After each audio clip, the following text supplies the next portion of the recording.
नमस्कार दोस्तों, मैं विनायक यादव आप सबका स्वागत करता हूं हमारे चैनल होप फॉर दिव्यांगजन में। दोस्तों, आज इस वीडियो में मैं आप सबको एक नई वैकेंसी के बारे में बताने जा रहा हूं। दोस्तों, एसबीआई ने एसबीआई क्लर्क के लिए वैकेंसी निकाल दी है। तो दोस्तों, इसको कैसे चेक करें? सबसे पहले आप अपना गूगल ओपन करिए और यहां आप टाइप करिए सरकारी रिज़ल्ट। जैसे ही आप सरकारी रिज़ल्ट पर जाते हैं तो आपको कुछ इस तरह का पेज देखने को मिलेगा। तो यहाँ पर आप देख सकते हैं यहाँ पे देख सकते हैं रिज़ल्ट कॉलम, एडमिट कार्ड और latest job. Latest job column में यहाँ पर आप देख सकते हैं एसबीआई क्लर्क ऑनलाइन फॉर्म 2024। इस पर आपको क्लिक करना है। जैसे ही आप इस पर क्लिक करते हैं, यहाँ पर आप देख सकते हैं इम्पोर्टेंट डेट्स दिए गए हैं। दोस्तों, इम्पोर्टेंट डेट्स एप्लीकेशन की जो है वह 17 तारीख से आपका एप्लीकेशन 17 दिसंबर से स्टार्ट हो रहा है और इसकी लास्ट डेट ऑफ रजिस्ट्रेशन जो है वह 7 जनवरी 2025 है। इसका जो फर्स्ट फेज़ जो होना है वह फेब में होगा और सेकंड फेज़ जो है मार्च या अप्रैल 2025 में होगा। इसकी एग्ज़ामिनेशन फ़ीस जो है पीडब्ल्यूडी कैंडिडेट्स के लिए 0 रुपीज़ हैं। तो दोस्तों, इस फॉर्म को भरना ना भूलें। यदि आप अच्छे से प्रिपरेशन करते हैं, इस टाइम वैकेंसी कुछ ज़्यादा आई है पीडब्ल्यूडी कैंडिडेट्स के लिए, तो इस फॉर्म को भरिए, आप इसको निकाल सकते हैं। इसमें जो टोटल नंबर ऑफ़ वैकेंसीज जो दी गई है वह 13,735 है। इसमें से पीडब्ल्यूडी कैंडिडेट्स का रेगुलर वैकेंसी और बैकलॉग वैकेंसीज मिलाकर 728 वैकेंसीज पीडब्ल्यूडी कैंडिडेट्स के लिए दी गई है। अब हम आगे जो है नोटिफिकेशन जब देखेंगे तो उसमें डिटेल वाइज वैकेंसीज आपको दिखाऊंगा कहाँ पर है और कितने वैकेंसीज रेगुलर में है और कितने बैकलॉग में है वह भी दिखाऊंगा। और इसमें आगे आपको पीडब्ल्यूडी कैंडिडेट्स के लिए स्क्राइब के लिए जो पॉइंट्स होते हैं वह मैं बताऊंगा और जो भी इम्पोर्टेंट पॉइंट्स पीडब्ल्यूडी कैंडिडेट्स के हैं वह इस नोटिफिकेशन में बताने वाला हूं। तो दोस्तों, थोड़ा नीचे आएंगे तो यहाँ पर आप देख सकते हैं, यहाँ पर डाउनलोड नोटिफिकेशन है। यहाँ से आप अपना नोटिफिकेशन डाउनलोड कर लेना और आगे जो मैं बताता हूँ उसको आप एक बार डाउनलोड करके एक बार आप भी इसको पढ़ सकते हैं। और इसको यहाँ पर क्लिक हियर अप्लाई ऑनलाइन करने से यहाँ से आप फॉर्म भर सकते हैं। तो चलिए दोस्तों, मैं आप सबको ऑफिशियल नोटिफिकेशन दिखाता हूँ और देखते हैं इम्पोर्टेंट पॉइंट्स जो भी पीडब्ल्यूडी कैंडिडेट से रिलेटेड हैं। दोस्तों, हम ऑफिशियल नोटिफिकेशन पर आ गए हैं। आप यहाँ पर देख सकते हैं ऑफिशियल नोटिफिकेशन हमने ओपन कर लिया है। यहाँ पर देख सकते हैं स्टेट बैंक ऑफ इंडिया द्वारा जूनियर एसोसिएट यानी कि क्लर्क के लिए वैकेंसी निकाल दी गई है। इसकी जो एप्लीकेशन डेट जो है यहाँ पर आप देख सकते हैं 17/12 से 7/1/25 तक आप इस फॉर्म को भर सकते हैं। अब यहाँ पर नीचे आएंगे तो यहाँ पर आपको वैकेंसीज़ देखने को मिलेंगे। दोस्तों, यहाँ पर आप वैकेंसीज़ जो हैं यहाँ पर देख सकते हैं सर्कल, यहाँ पर आप स्टेट देख सकते हैं और यहाँ पर रेगुलर वैकेंसीज़ दी गई है और बैकलॉग वैकेंसीज़ दी गई हैं। पीडब्ल्यूडी कैंडिडेट्स आप यहाँ पर देख सकते हैं कैटेगरी वाइज वैकेंसीज दी गई हैं। वीआई, एचआई, एलडी और डी&ई मल्टीपल डिसेबिलिटी वाले व्यक्ति जिसमें आते हैं।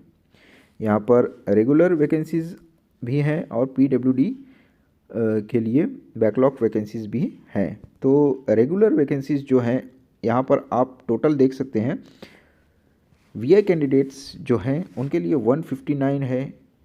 फिर उसके बाद एचआई के लिए 149, 136 एलडी के लिए और 125 जो है डी&ई मल्टीपल डिसेबिलिटी कैटेगरी के लिए है। यानी कि टोटल जो है रेगुलर वैकेंसीज जो हैं वह 569 हैं। और यहाँ पर आप देख सकते हैं बैकलॉग वैकेंसीज हैं जो कि टोटल जो है वह 159 है। ये दोनों को प्लस कर दिया जाए तो एसबीआई ने टोटल वैकेंसी जो है 728 वैकेंसीज पीडब्ल्यूडी कैंडिडेट्स के लिए निकाली है। तो दोस्तों, आपको बहुत अच्छा मौका है। इस बार वैकेंसीज ज़्यादा आई हैं, आप लोग अच्छे से तैयारी करिए, आपका सिलेक्शन पक्का होगा।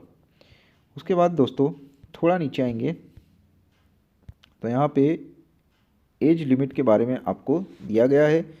20 इयर्स के हैं तो आप इसको भर सकते हैं फॉर्म को, और 28 इयर्स जो है वह मैक्सिमम एज है, भर सकते हैं। जो जनरल कैंडिडेट्स के हैं उनके लिए 28 इयर्स हैं। अब पीडब्ल्यूडी कैंडिडेट्स के लिए एज रिलैक्सेशन दिया जाता है। यदि आप जनरल कैंडिडेट्स प्लस पीडब्ल्यूडी हैं तो 10 ईयर का रिलैक्सेशन है।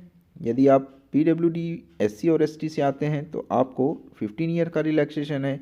यदि आप ओबीसी हैं, पीडब्ल्यूडी कैंडिडेट्स हैं, तो 13 ईयर का रिलैक्सेशन है। अब मैं आप सबको यह समझा देता हूँ।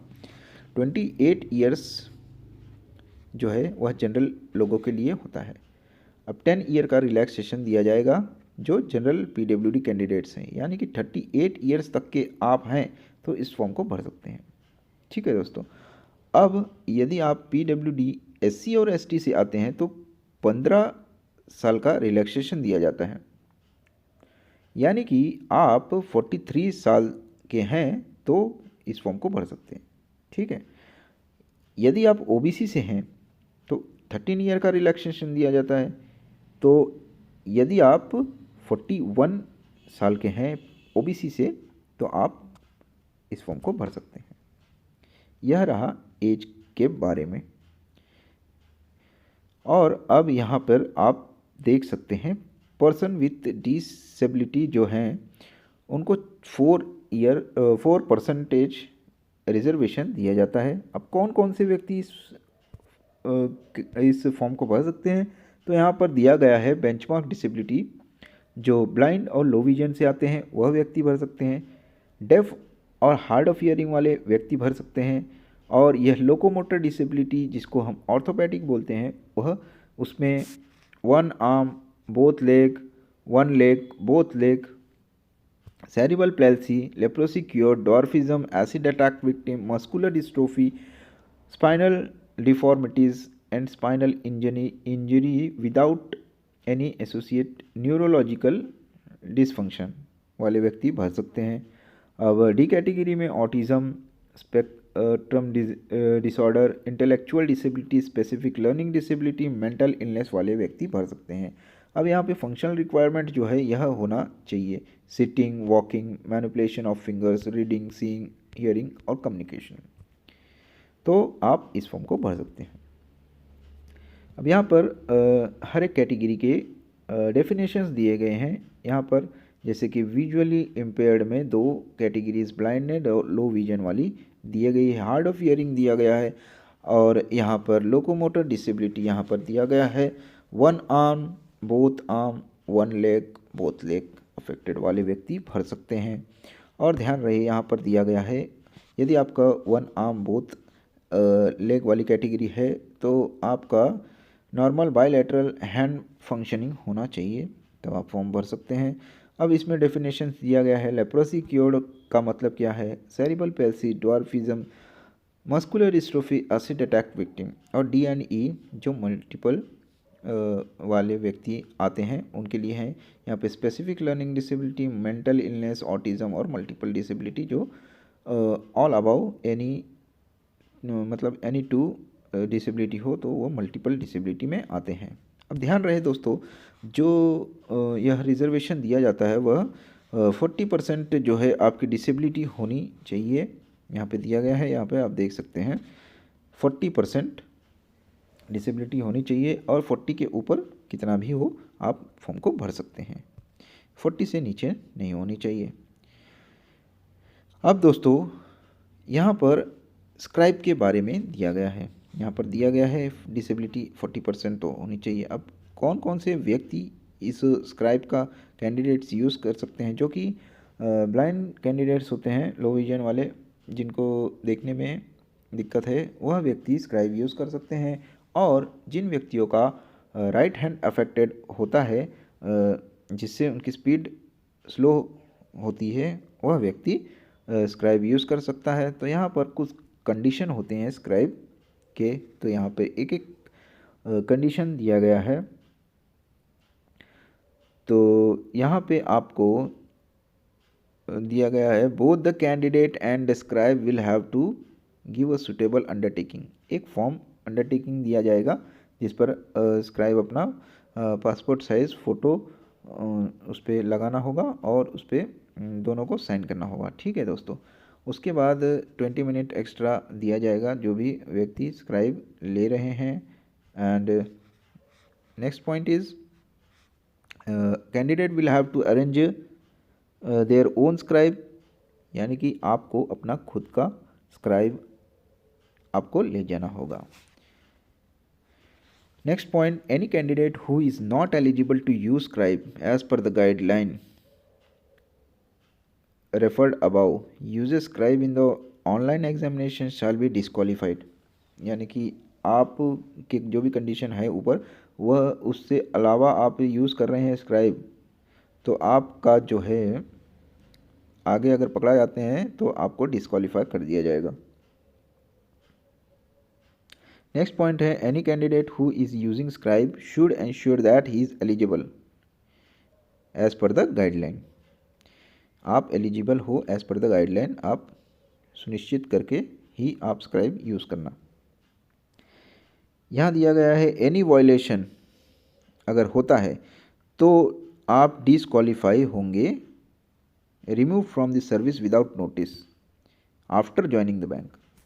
यदि आप ज्वाइन कर लिए भी हैं बैंक को, उसके बाद यदि आप साबित होते हैं कि स्क्राइब यूज़ नहीं करना था और आप स्क्राइब यूज़ करके एग्ज़ाम क्वालिफाई किए हैं, तो आपको in between without giving any notice आपको जो है निकाल सकते हैं। यह अधिकार यहाँ नोटिफिकेशन में लिखा गया है। और नेक्स्ट पॉइंट है, during the examination at any stage it is found that the scribe is independently answering और सॉल्विंग द क्वेश्चंस, यानी कि स्क्राइब जो है अगर इंडिपेंडेंटली आंसर दे रहा है और सॉल्व कर रहा है क्वेश्चन और आप पकड़े जाते हैं तो आपको जो है टर्मिनेट किया जा सकता है और एग्जामिनेशन कैंडिडेचर भी कैंसिल कर दिया जाएगा आपको। दोस्तों नेक्स्ट पॉइंट जो है वह यह गाइडलाइन है।